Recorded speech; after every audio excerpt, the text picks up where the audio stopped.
Hello दोस्तों, नमस्कार। आप लोगों का ऑल इंडिया स्टडी में स्वागत है। तो आइए आज हम पढ़ेंगे सीटेट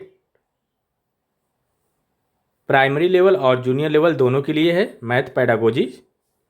जो मैथ पेडागोजी है 15 से 20 क्वेश्चन पूछा जाता है। आज यह मैथ पेडागोजी की दूसरी क्लास है। टॉपिक 1 गणित की प्रकृति। तो आइए आज हम जानेंगे कि गणित की प्रकृति में कैसे कैसे क्वेश्चन पूछे जाते हैं और किस प्रकार का क्वेश्चन आता है। तो आइए देखते हैं। प्रश्न नंबर 1। एक प्राथमिक शिक्षक अपनी कक्षा में बच्चों से कहता है, यदि a is greater than b और b is greater than c तो a is greater than c होगा। यह गतिविधि गणित की किस मूलभूत प्रकृति को रेखांकित करती है। तो ऑप्शन नंबर 1 है आगमनात्मक तर्क संगतता, बी है संक्रामक गुण एवं निगमनात्मक तार्किकता, सी है केवल स्थानिक चिंतन। केवल शब्द आए तो निगेटिव होता है, पहले काट दो। प्रयोगात्मक सत्यापन, ये भी गलत है, ठीक ना। तो देखिए ये जो करेगा पहले संक्रामक गुण एवं निगमनात्मक तार्किकता, तो ऑप्शन नंबर बी करेक्ट हो जाएगा। देखिए इसका मतलब होता है कि जहाँ यह स्थापित होगा वहाँ नियमों और संबंधों से एक नया तार्किक निष्कर्ष निकाला जा सकता है निगमनात्मक तार्किक चिंतन में, ठीक ना। तो आइए प्रश्न नंबर 2 देखते हैं। थोड़ा क्वेश्चन जो हार्ड लेवल का है, अगर पेपर में हार्ड लेवल का भी क्वेश्चन आए तो आप लोग आसानी से कर ले जाएंगे। कल की जो क्लास थी थोड़ा बेसिक लेवल की थी, तो उसको जरूर आप लोग देखिएगा। प्रश्न नंबर 2 है एनसीएफ 2005 के अनुसार गणितीकरण की प्रक्रिया में कौन सा घटक सबसे कम महत्वपूर्ण है। तो ऑप्शन नंबर 1 है वास्तविक जीवन की स्थितियों को गणितीय मॉडल में बदलना, बी है समस्याओं के समाधान के लिए मानक एल्गोरिथम को त्वरित रूप से रटना। रटने वाला शब्द पहले निगेटिव काट दो। सी कह रहा है गणितीय अनुमानों का परीक्षण करना। गणितीय अनुमानों का परीक्षण आप नहीं कर पाएंगे, ठीक ना। और डी है अमूर्त विचारों को निरूपित करने के लिए प्रतीकों का तर्कसंगत चयन करना, ठीक ना। तो ये भी नहीं होगा, तो ऑप्शन नंबर बी हो जाएगा, ठीक ना। तो ये भी है।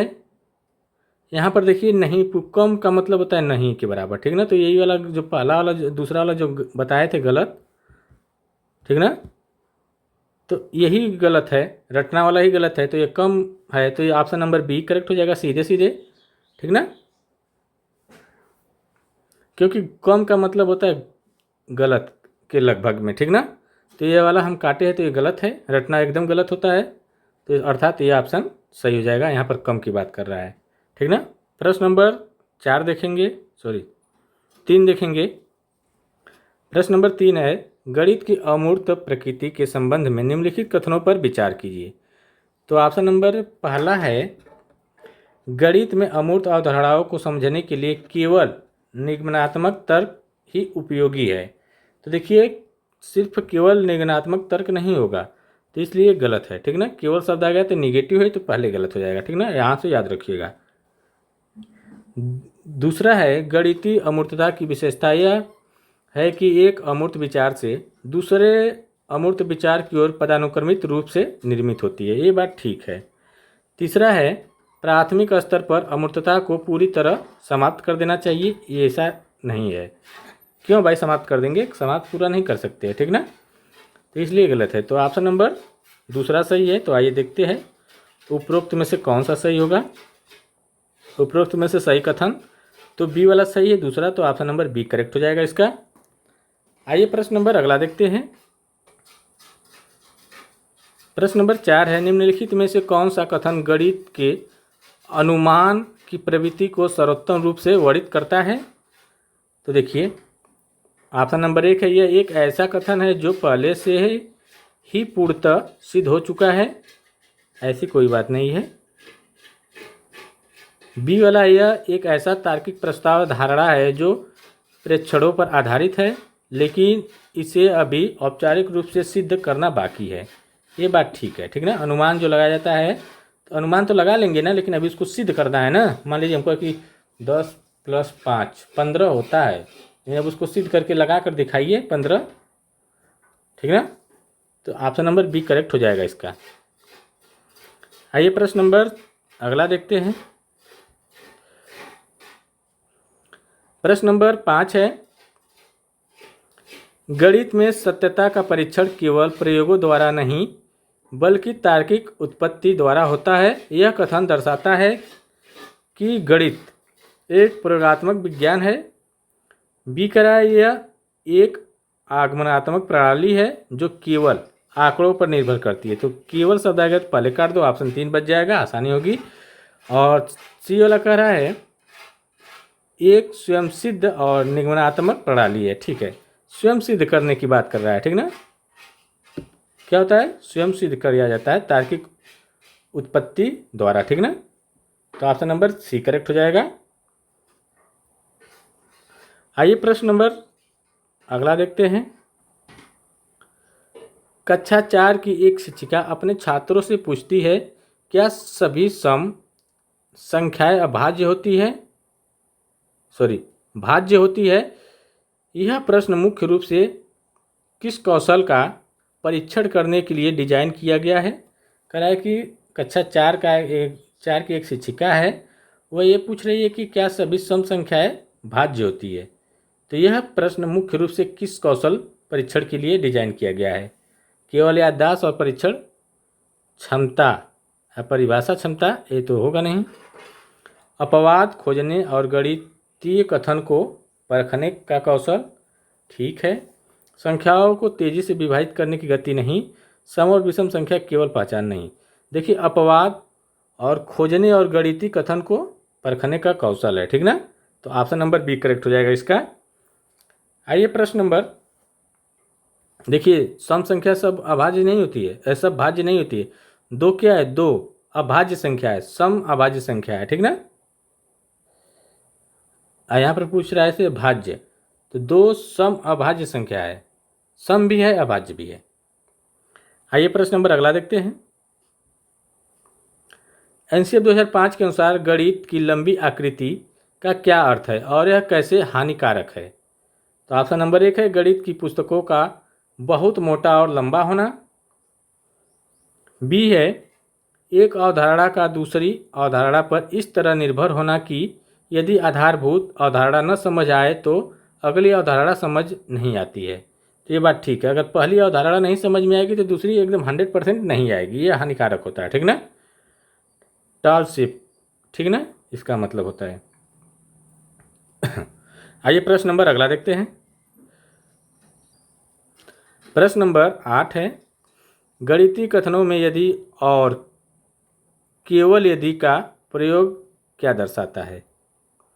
यह केवल एक काव्यात्मक भाषा का प्रयोग है? नहीं, यह द्वि प्रतिबंधित कथन की ओर दर्शाता है जहाँ मूल कथन और उसका विलोम शब्द या विलोम दोनों सत्य हो सकते हैं या होते हैं, ठीक ना। तो ऑप्शन नंबर बी करेक्ट हो जाएगा इसका। आइए प्रश्न नंबर 9 देखेंगे। प्राथमिक स्तर पर गणितीय सोच के विकास में सबसे बड़ा बाधक कौन सा है? तो देखिए, गणितीय जो सोच है उसके विकास में सबसे बाधक जो होता है वो जो होता है कक्षा में केवल एक मानक विधि पर अत्यधिक जोर देना, ठीक ना। केवल शब्द आ गया तो ये निगेटिव है, यहाँ पर बाधा वाली बात की गई है, तो ये ऑप्शन सही हो जाएगा सीधे सीधे, और कुछ देखना जरूरत नहीं है, ठीक ना। रटी रटाई जो चीज़ें होती है वह क्या करती है, एक बाधक के रूप में कार्य करती है। आइए प्रश्न नंबर 10 देखेंगे। निम्नलिखित में कौन सा कथन गणितीय स्वसिद्ध को सही ढंग से परिभाषित करता है? तो ऑप्शन नंबर 1 है एक ऐसा कथन जिसे सिद्ध करने के लिए एक जटिल उत्पत्ति की आवश्यकता होती है। बी है एक ऐसे एक ऐसा मूलभूत कथन जिसे बिना किसी उत्पत्ति के सत्य मान लिया जाता है और उन्हें अन्य नियमों का आधार बनता है। सी कह रहा है एक ऐसा कथन जो हमेशा गलत साबित होता है। नहीं। बच्चों द्वारा की जाने वाली एक सामान्य अवधारणा गलती, ये भी नहीं। तो देखिए इसका सही आंसर जो हो रहा है, गणितीय स्वयंसिद्ध को सही ढंग से परिभाषित करने की बात हो रही है। तो एक ऐसा मूलभूत कथन जिसे बिना किसी उत्पत्ति के सत्य मान लिया जाता है और जो अन्य नियमों पर या नियमों का आधार बनता है। तो ऑप्शन नंबर बी करेक्ट हो जाएगा। आइए प्रश्न नंबर अगला देखते हैं। प्रश्न नंबर 11 है, प्राथमिक गणितीय चिंतन में संरचनात्मक का क्या अर्थ है? तो देखिए ऑप्शन नंबर 1, केवल ठोस आकृति का निर्माण करना। केवल शब्द आ गया तो निगेटिव, पहले गलत। बी है गणितीय प्रणाली में छिपे पैटर्न, संबंधों और नियमों के ढांचे को पहचानना। सी कर है गणित में फार्मूला चार्ट बनाना। नहीं, केवल गलत है। तो ऑप्शन नंबर 20 का भी करेक्ट हो जाएगा, ठीक ना। आइए प्रश्न नंबर 12 देखते हैं।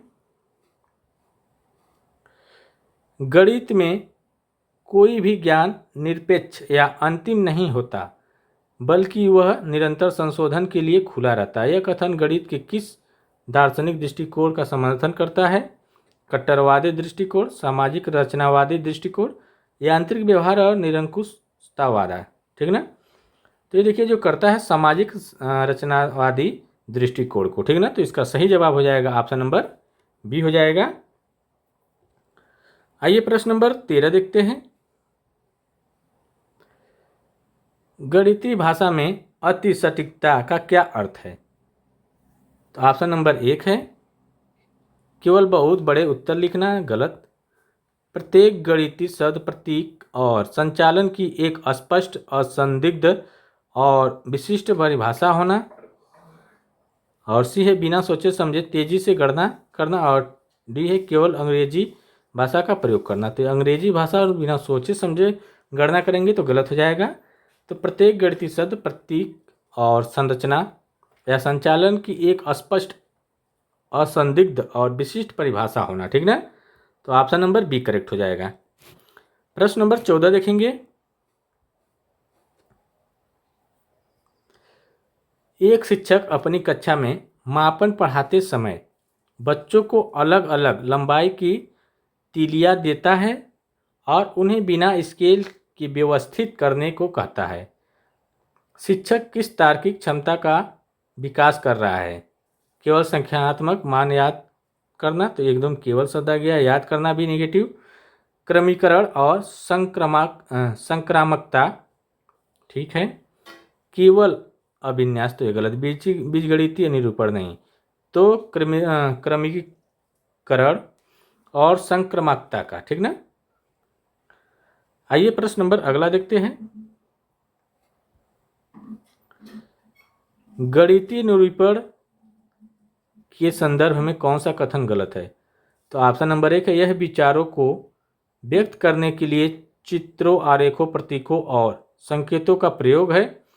बी है विभिन्न निरूपणों के बीच रूपांतरण करने से गणितीय समझ गहरी होती है।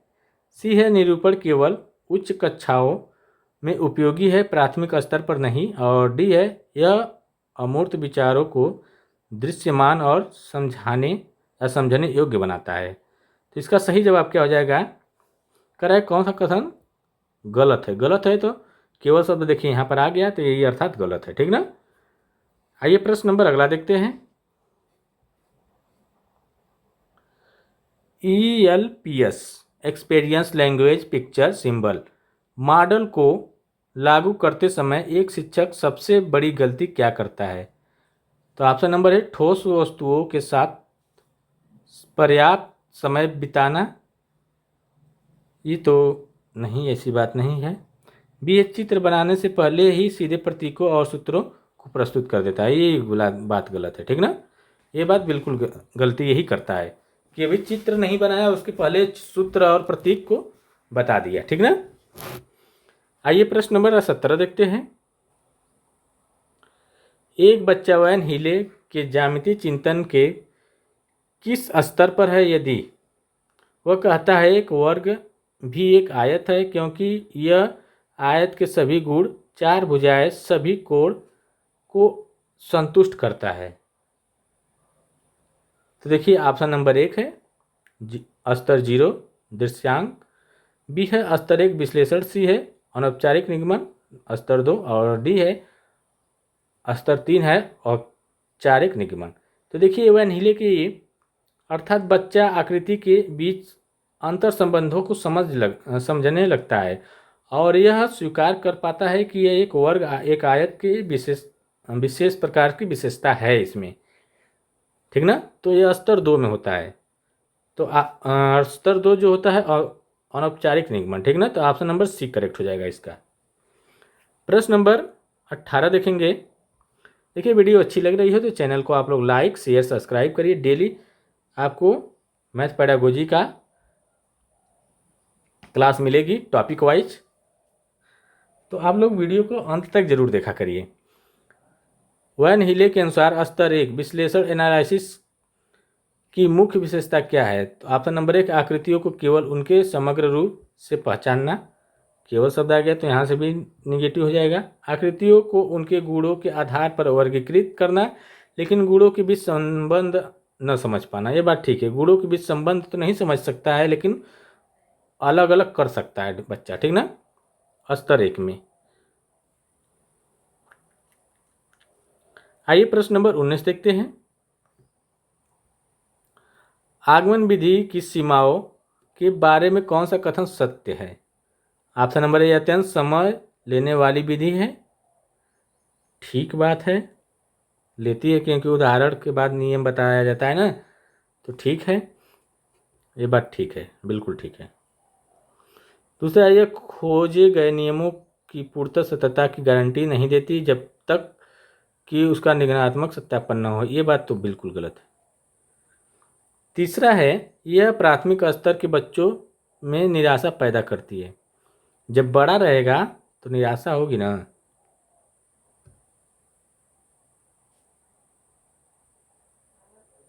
ये निराशा नहीं पैदा करती, तो ये बात ये वाला गलत है। रुक जाइए 1 मिनट। सीमाओं के बारे में कौन सा कथन सत्य है? तो दूसरा है यह खोजे गए नियमों की पूर्णतः सत्यता की गारंटी नहीं लेती है, ठीक है। नियम जो खोजा गया है, मान लीजिए उदाहरण है, उदाहरण से नियम की ओर गए हैं तो उसका कुछ नियम बनाए आप, तो पूरा सत्यता गारंटी नहीं लेती कि यही नियम हमेशा हर जगह लगेगा, ठीक है, ये बात तो ठीक है। यह प्राथमिक स्तर के बच्चों में निराशा पैदा करती है, ये बात बिल्कुल सही है। जब बड़ा बड़ा होगा ना, कोई बोरिंग होगा तो निराशा पैदा होगा, ठीक ना। तो 1 और 2, तो ऑप्शन जो हमारा हो जाएगा इसमें देखिए 1 और 2, ऑप्शन नंबर बी करेक्ट हो जाएगा, ठीक ना। आइए प्रश्न नंबर अगला देखते हैं।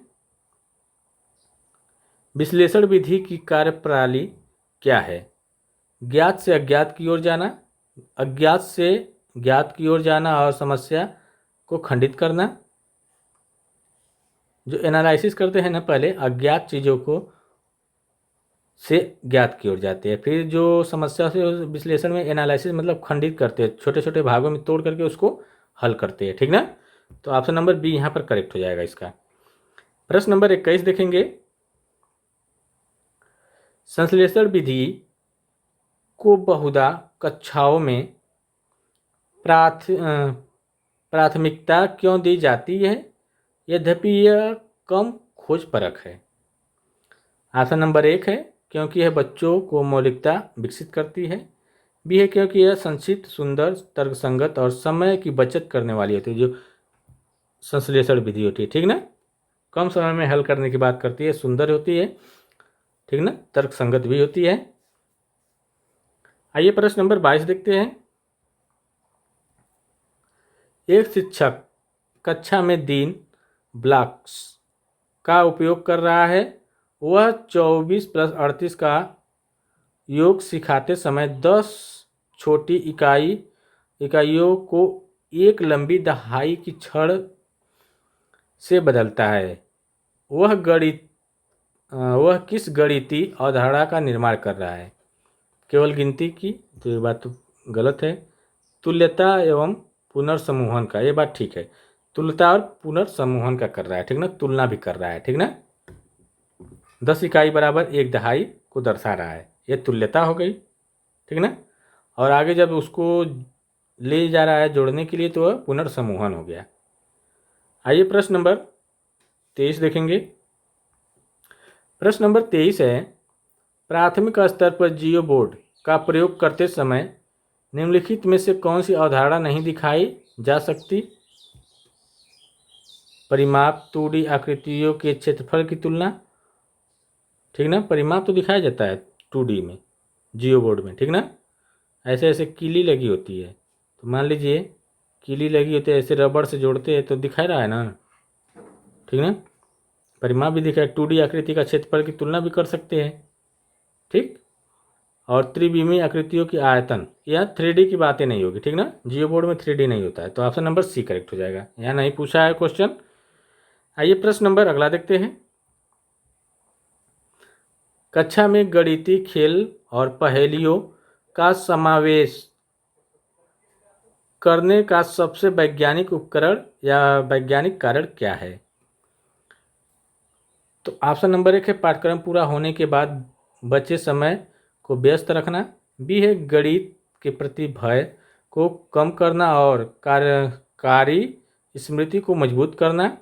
सी है केवल प्रतिभाशाली बच्चों को पुरस्कृत करना। तो एक केवल शब्द आ गया, तो यहाँ से ये तो पहले गलत हो गया, ये भी गलत, तो ऑप्शन नंबर बी करेक्ट हो जाएगा इसका, ठीक ना।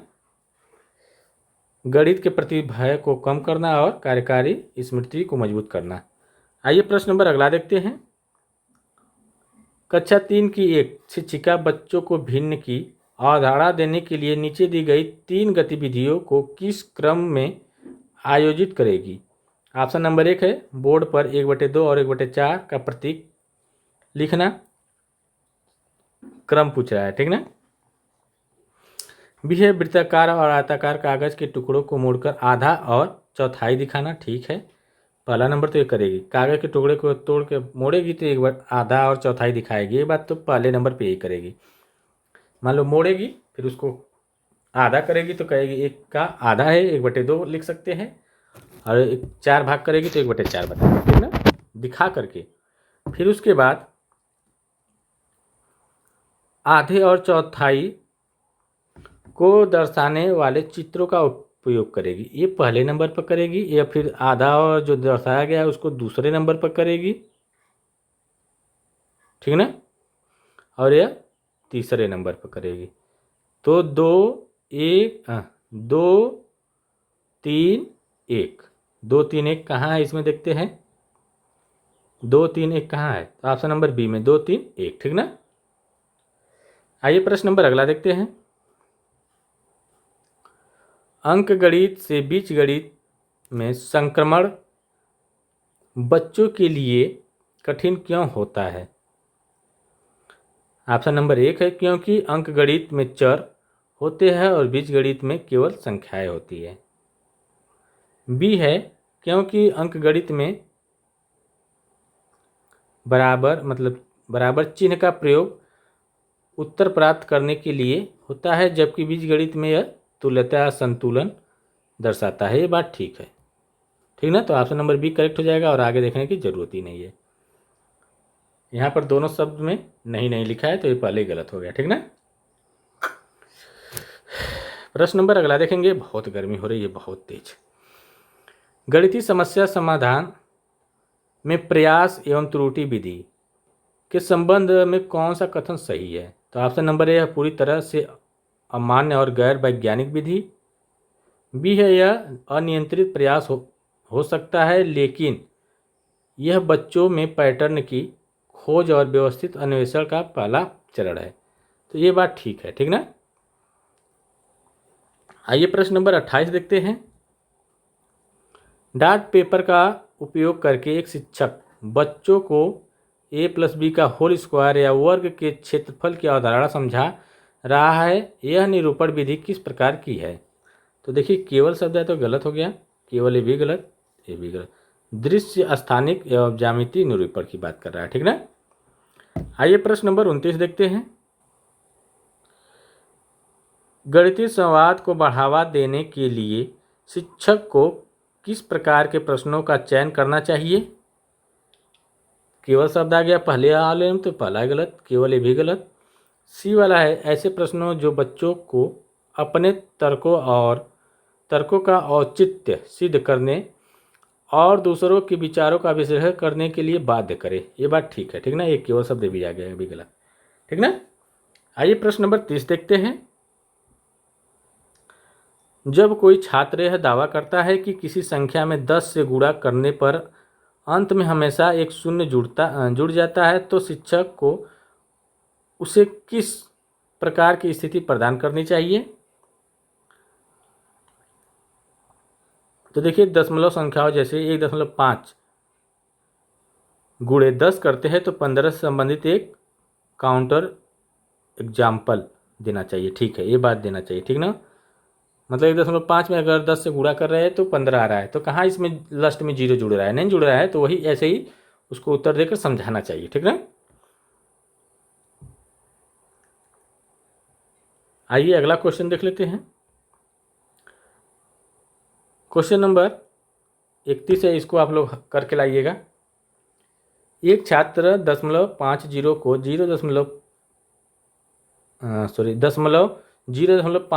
को 0.5 से बड़ा बताता है, क्योंकि उसका तर्क है कि 50 हमेशा 5 से बड़ा होता है। यह त्रुटि क्या दर्शाती है। तो इसको आप लोग क्वेश्चन करिएगा, कमेंट बॉक्स में बताइएगा, ठीक। सभी लोग बताइएगा कमेंट बॉक्स में इसका आंसर क्या होगा, फिर इसको हम कल बताएंगे आप लोगों को, ठीक ना। तो मिलते हैं अगले वीडियो में, तब तक के लिए नमस्कार।